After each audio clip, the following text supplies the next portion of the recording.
Warahmatullahi wabarakatuh. Saya Rozi Air, Ketua Aliansi LSM Kabupaten Bengkulu Utara.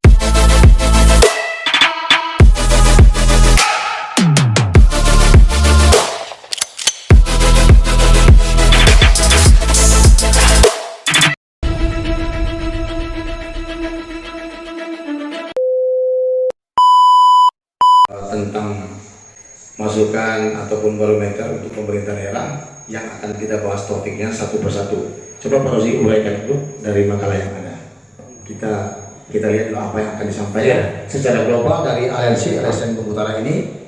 Akan mereka sampaikan secara global, perhatian mereka, fokus mereka kemana saja. Silakan sampaikan. Ya. Yang pertama yang perlu kami sampaikan kepada Pemkab Kabupaten Bengkulu Utara, kami sebagai lembaga swadaya masyarakat LSM Kabupaten Bengkulu Utara yang tergabung dalam suatu wadah aliansi LSM Kabupaten Bengkulu Utara mendukung penuh pembangunan Kabupaten Bengkulu Utara dalam konteks pembangunan fisik dan maupun SDM aparatur sipil pemerintah Kabupaten Bengkulu Utara. Bukan berarti kami memberikan sesuatu hal yang mungkin menganggap ketidakmampuan Pemkab Kabupaten Bengkulu Utara dalam penanganan terkhususnya tata kelola keuangan daerah Kabupaten Bengkulu Utara. Tapi ini adalah suatu masukan kami selaku lembaga kontrol yang telah kami pantau dan kami lihat, kami pelajari. Di sini ada sesuatu kelemahan yang terkhususnya Dinas Pekerjaan Umum Kabupaten Bengkulu Utara ini, kalau saya melihat banyak sekali persoalan yang harus dibenahi.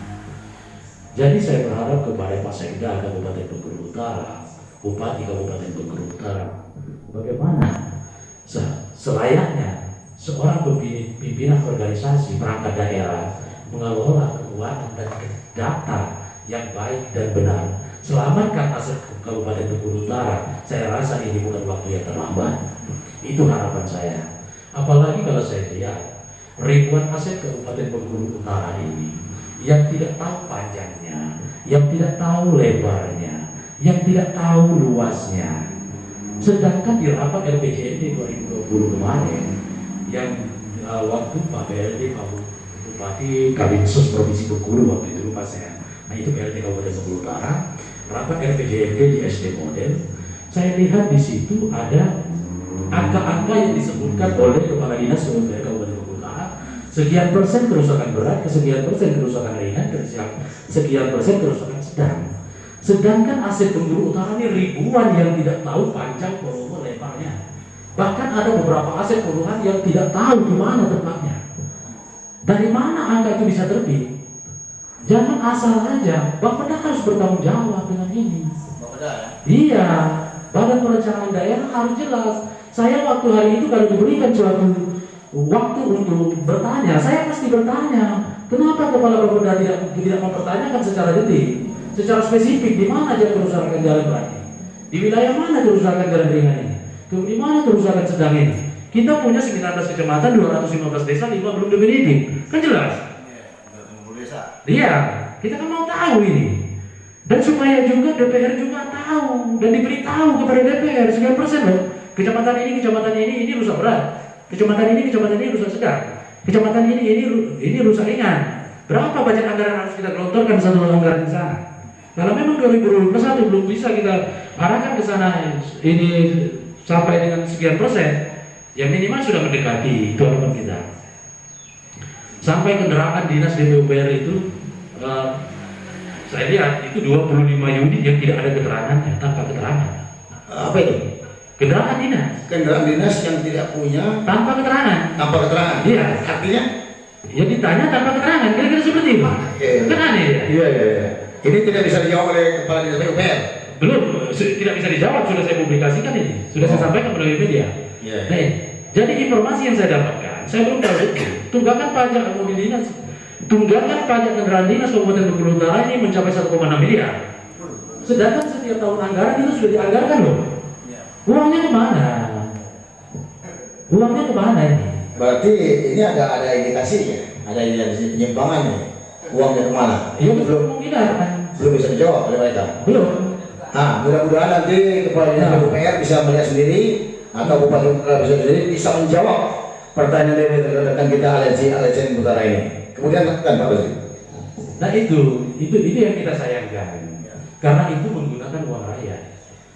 Jangan menganggap itu anggaran daerah ya dikelola semaunya mereka, walaupun ini ulah oknum ya. Mungkin yang berbuat ini suatu oknum. Kalau tidak ada keterangan itu kan bisa jadi belum tahu di mana tempatnya, atau mungkin barangnya tidak ada. Dan juga gimana mau bayar pajaknya kalau barangnya nggak ada, kalau fisiknya nggak ada. Jadi bahasanya kalau di dalam suatu pembayaran dia tetap nunggak, bahasanya kan seperti itu. Sampai angka dengan 1,6 miliar, ini saya tahu. Nah itu yang kita sayangkan. Sesudah itu lagi terkait dengan kelebihan bayar dana pengawasan di PU itu ratusan juta loh. Terkait kelebihan bayar Dana pengawasan. Iya. Iya. Oh ya. Coba silakan. Itu ratusan juta loh. Kok bisa? Ini ada apa? Kok bisa? Yang tidak sesuai ketentuannya. Jadi tenang. Berarti bertentangan dengan aturan. Kalau menurut saya tidak sesuai ketentuan itu kan bertentangan dengan aturan. Kalau menurut saya, artinya mereka harus kembalikan uang itu, kembalikan kalau tidak sesuai dengan sendiri. Nah itu, sudah itu kelebihan bayar 6 perusahaan yang kelebihan bayar itu hampir 1 miliar. 6 perusahaan Kelebihan bayar. Iya. Ini pertanyaan besar bagi kami sebagai lembaga kontrol. Itu tahun berapa itu? Ini 2019 ya. 2019. Iya. Yang 6 perusahaan tersebut. Iya. Ini udah 2021. Berarti 2021. Iya, berarti udah 3 tahun yang lalu kan? Masuk tahun. Ya. Nah, ini belum ada kabar berita. Belum kita belum dapat informasinya. Apakah sudah berapa mereka setorkan? Sudah berapa mereka bayarkan? Iya. Nah, karena ini harus diekspos dan dipublikasikan. Iya, betul ya. Kan seperti itu. Iya. Harus dikembalikan ke kas daerah anggaran ini. Kalau tidak salah aku anggaran itu 680 sekian juta. Kalau tidak salah ya. Nah itu 6 perusahaan itu kok bisa terjadi kelebihan bayar? Apakah tidak bersama-sama mereka cek lokasi? Iya. Kan jadi itu. Kok bisa? Itu ada apa? Nah jadi kalau kami melihat seperti ini, makanya kami kemarin timbul tanda tanya. Begitu Ketua DPR menyampaikan apresiasi kepada Kabupaten Utara, kepada Bupati, ya tentang wajar tanpa pengecualian. Kalau tidak salah itu diberikan oleh BPK. Ini yang perlu diluruskan, ini bukan diberikan oleh BPK loh. Ini opini wajar tanpa pengecualian. Nah, coba kita luruskan dulu antara statement dari Ketua DPR dengan rekan dari aliansi Bung Utara ini. Nah, ini perlu diluruskan, Pak. Jadi maksud saya satu sisi ada seperti kesannya dipaksakan, tapi pengertiannya salah ya. Yang disampaikan Ibu Sonti sini bagaimana waktu itu? Kalimatnya. Kalau saya lihat di berita itu memberikan apresiasi kepada Pemkab Kabupaten Bogor Utara, Ya. telah mendapatkan predikat wajar tanpa pengecualian, telah mendapatkan. Ya. Sedangkan di situ kalau saya lihat dan saya pelajari berdasarkan opini. Ya. Kan seperti itu. Ya. Opini di dalam itu kan ada opini. Ya. Pemkab Kabupaten Bogor Utara telah memuat opini wajar tanpa pengecualian. Berarti permintaan loh. Permintaan. Oke, kita tidak akui untuk meningkatkan kinerja aparatur sipil pemerintah Kabupaten Bogor Utara Iya. daripada yang lebih baik. Tetapi apakah harus setiap tahun? Dan jangan kelabui lah. Mengatakan itu didapatkan dari BPK memberikan, padahal bukan. Ya.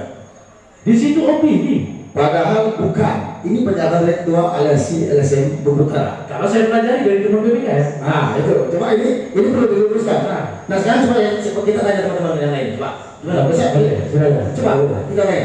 Pendapat kalian tentang apresiasi yang disampaikan ini dari Pak Rozi. Cuma Pak ini. Ya coba, Pak. Coba. Coba kasih tahu.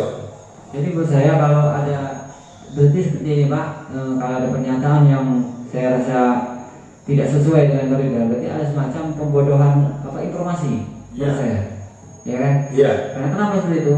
Bagi kita yang melihat opini dari Ibu Ketua Dewan, pasti kita di situ jelas langsung menyimpulkan bahasanya mendapatkan kan? Mendapatkan ya. Nah.